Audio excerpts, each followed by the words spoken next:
कैसे हैं? नमस्ते। सभी लोग अच्छे होंगे? ठीक है। एग्जाम कैसे जा रहा है? बहुत अच्छा जा रहा है ना? हाँ, तो ऐसे बने रहिएगा। आप लोग सोच लीजिएगा कि क्वेश्चन जाके छापना पड़ा, ऐसा क्वेश्चन यहाँ से बताया जाएगा। बताते हैं ना, सब क्वेश्चन तो आ जाता है, टर्जोतम हो जाता है। तो ये भी वीवीआई क्वेश्चन है, आप लोग बना लीजिएगा, ठीक है। और ज़्यादा लेट नहीं कीजिएगा, नहीं तो फिर अगले सेशन में चला जाएगा ये क्लास, ठीक है। तो क्वेश्चन आपको बोर्ड पर है कि एक एपी में 50 पद है, माने क्या पद है? 50। यानी कि अंतिम पद है एल बराबर 50। इसमें कोई दिक्कत नहीं है। और तीसरा पद दिले है 12, माने 50 को पद है, लेकिन तीसरा पद कितना दिले हैं? 12 दिले हैं। और अंतिम पद 106 है, माने 50वां पद जो है 106 है। और समझ में आ रहा है ना? और इसका 29वां पद ज्ञात करना है। तो हल में क्या कर लेंगे, लिख देंगे कि हल, देखिए दिया है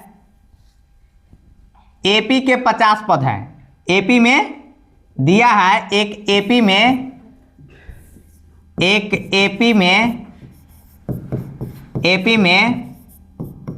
50 पद है। इसमें कोई दिक्कत? जिसका तीसरा पद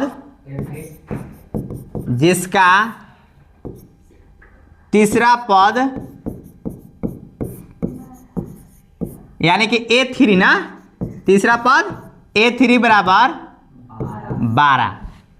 इसमें किसी को कन्फ्यूज होगा तो बता दीजिएगा, नहीं है ना? अच्छा, अब देखिए अंतिम पद 106 है। ये अंतिम पद कितना है? तो A3 को हम लिख सकते हैं A+2D, बिल्कुल लिख सकते हैं, बराबर 12। इस समीकरण 1 लिख दो, कोई दिक्कत है यहाँ तक? अच्छा, अंतिम पद कितना है? माने 50वां पद A50 पद है।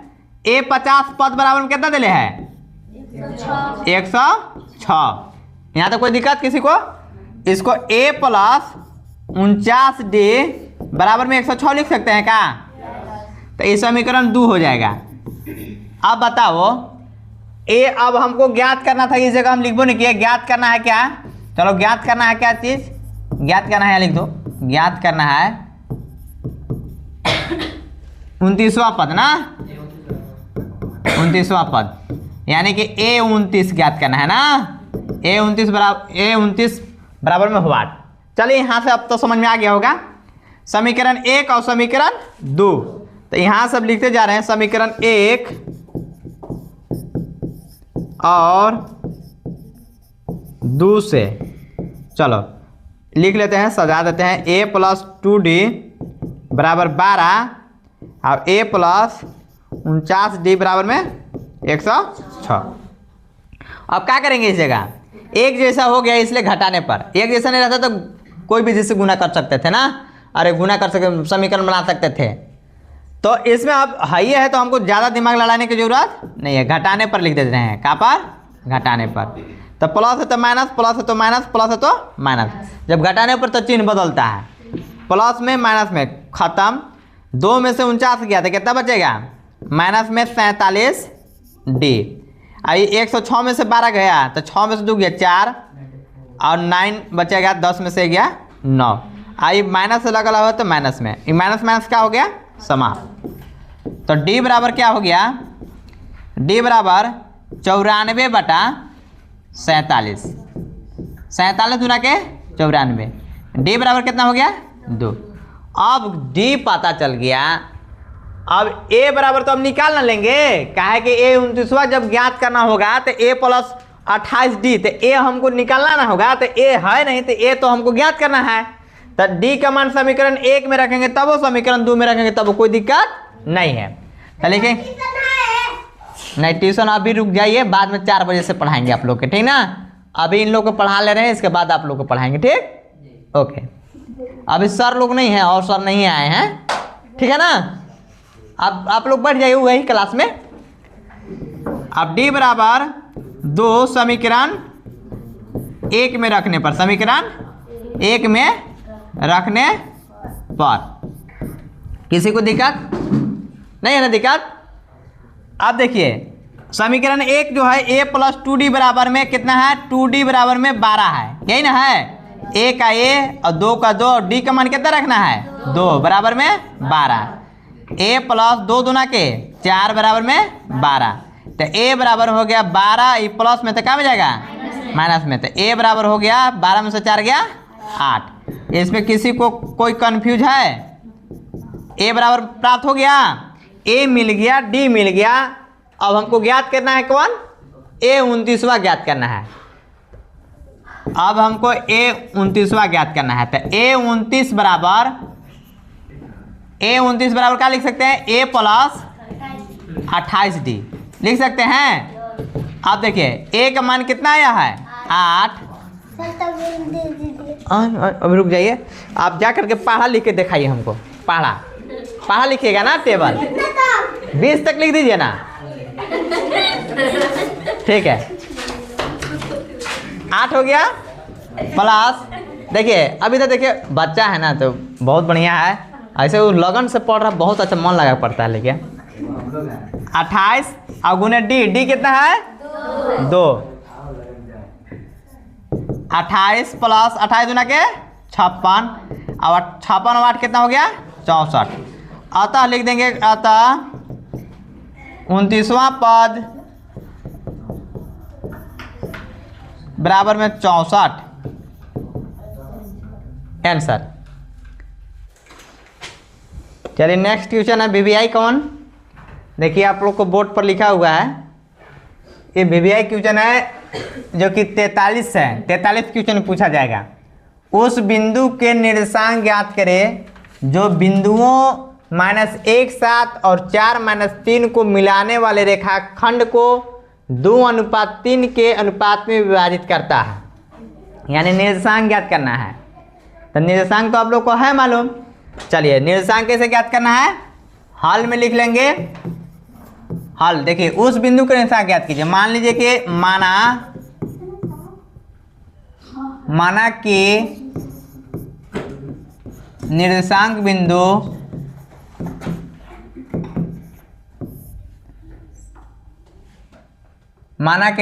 बिंदु एक्स वाई, माना कि निर्देशांक बिंदु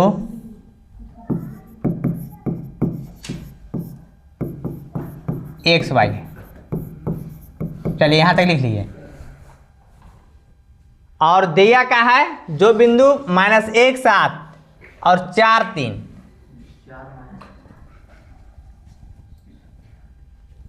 लिखेंगे बिंदुओं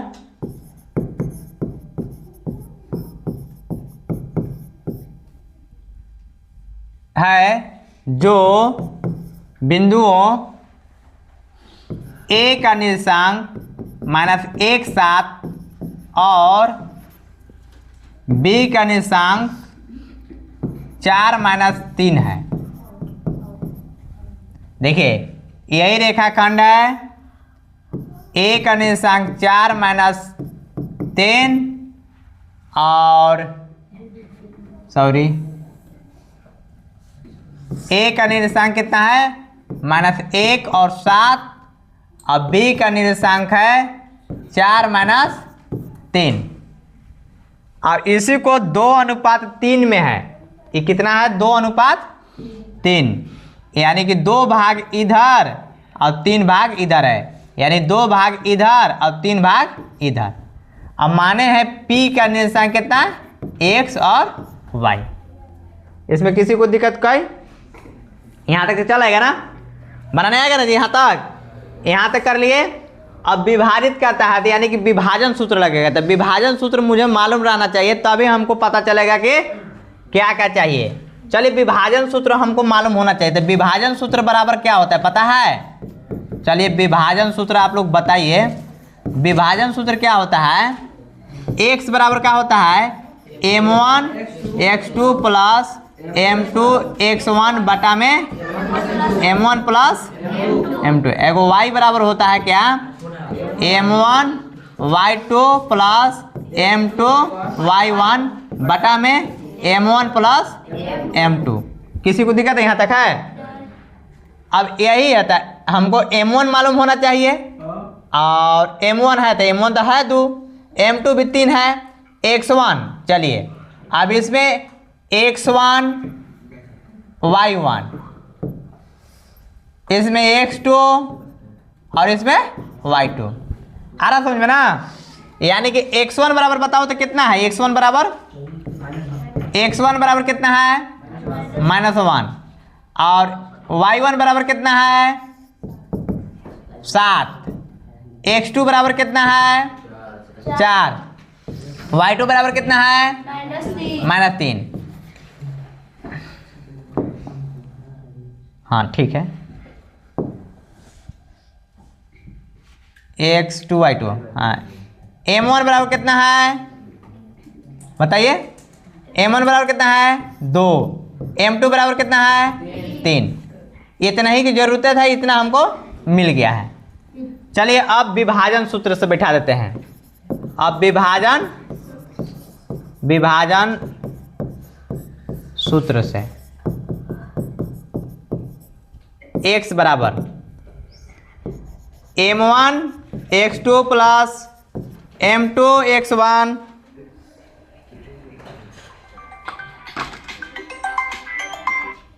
बात करो जी उधर से, बटा में m1 प्लस m2। चलिए m1 कितना है? m1 मेरा 2 है, 2। x2 कितना है? 4 प्लस m2 कितना है? 3। x1 कितना है? -1 ना है, -1 ठीक है। बटा में m1 कितना है? 2। m2 कितना है? 3। 2 चौका के 8 प्लस माइनस माइनस 3 एकम 3, 2 में से 3 गया 5, 8 में से 3 गया कितना बचेगा? 5। 5 बटा 5, 5 से 5 समाप्त, 5 एकम 5 यानी 1। x बराबर कितना आ गया? 1। अब जो y बराबर लिखो, y बराबर m1 y2 plus m2 y1 बटा में m1 प्लस m2। किसी को दिक्कत? m1 कितना है? 2 है। y2 कितना है? -3 है। प्लस m2 कितना है? 3। m1 कितना है? m1 कितना है? m2 हो गया। y1 कितना है? y1 7। m1 2, m2 कितना है? 3। 2 तिया 6, माइनस में लगेगा प्लस माइनस माइनस, प्लस तो प्लस, 3 सतह के 21, 3 2 5, 21 में से 6 गया कितना बचेगा? 15। बड़ा है 21 इसलिए प्लस चिन्ह, बटा में 5, 5 तिया 15 यानी 3। अतः निर्देशांक बिंदु कितना है? अतः निर्देशांक बिंदु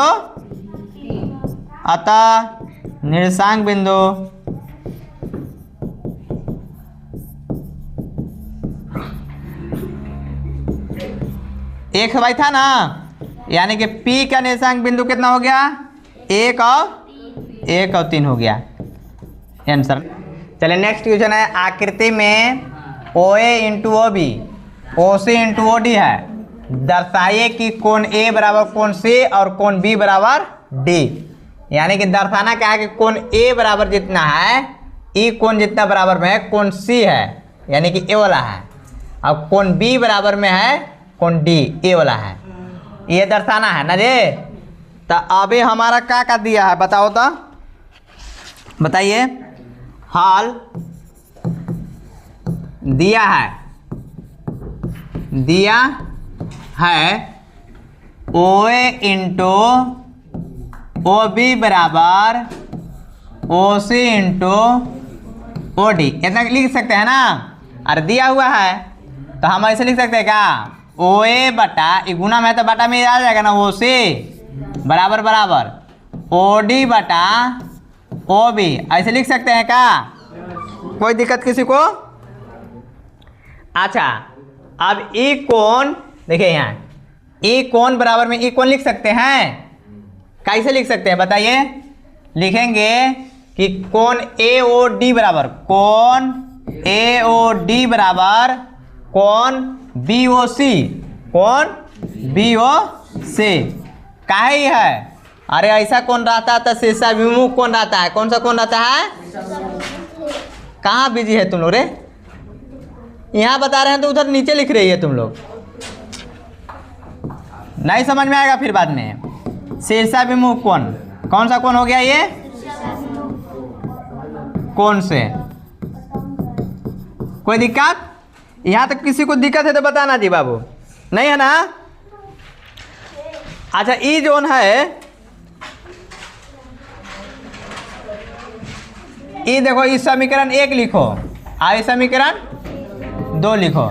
समीकरण 1 और 2 से लिख दो, कहा समीकरण 1 और 2 से, समीकरण 1 और 2 से। तो समीकरण 1 और 2 से क्या इसमें मिल रहा है बताओ तो। त्रिभुज ए ओ डी, समझ में आ रहा है ना, ए ओ डी समरूप त्रिभुज बी ओ सी, त्रिभुज बी ओ, त्रिभुज बी ओ सी। ये क्या है हुआ, क्या है कि देखिए ओ ए बराबर ओ डी हो रहा है, ओ ए बराबर ओ डी हो रहा है, और ओ सी बराबर ओ बी, ओ सी बराबर ओ बी, यानी कि दो गो भुजा और एगो कोण बराबर हो रहा है, दो गो भुजा और एगो कोण, यानी कि एस ए एस समरूपता कसौटी से। कोई दिक्कत यहाँ तक नहीं ना। अब देखो यहाँ तक तो समझ में आ गया। अब जोन है, अब इसलिए क्या करेंगे कि जब समरूप सब हो गया तो इसलिए लिख सकते हैं क्या चीज, देखो इसलिए कोण ए बराबर कोण सी लिख सकते हैं, कोण ए बराबर कोण सी लिख सकते हैं। कहाँ लिख सकते हैं बताओ, कोण ए बराबर कोण सी, जब समरूप एक कोण हो गया, दो को भुजा बराबर हो गया, तब तीसरा भी कोण तो बराबर होगा, कोण ए बराबर कोण सी हो जाएगा, और कोण डी बराबर कोण बी, यानी कोण बी बराबर कोण डी। बस इतना ही करना था जी। ये लिख देंगे प्रूव्ड, लिख देंगे क्या प्रूव्ड, संगत भुजाओं के, इसलिए समरूप त्रिभुज के संगत भुजा से, संगत भुजाओं से लिख दो, संगत भुजाओं से। एकरा में अपना से कॉन्सेप्ट लगाना है, ज़्यादा दिमाग लगाना नहीं है, कुछ नहीं करना है इसमें। आप लोग समझ में नहीं करते हैं। एक बात और बताया था जी इसको क्वेश्चन को, तो समरूप मतलब होता क्या है, समरूप मतलब क्या रे, अब क्वेश्चन पूछ रहे हैं हम लोग, समरूप मतलब क्या। अरे समरूप मतलब एक ही रूप, जैसे तुम लोग का रूप, कोई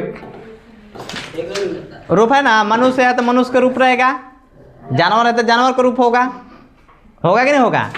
तो समरूप, सम मतलब रूप, रूप एक का कारण ना, ये भी इसका भी नाम त्रिभुज है, इसका भी नाम त्रिभुज है, ठीक है ना।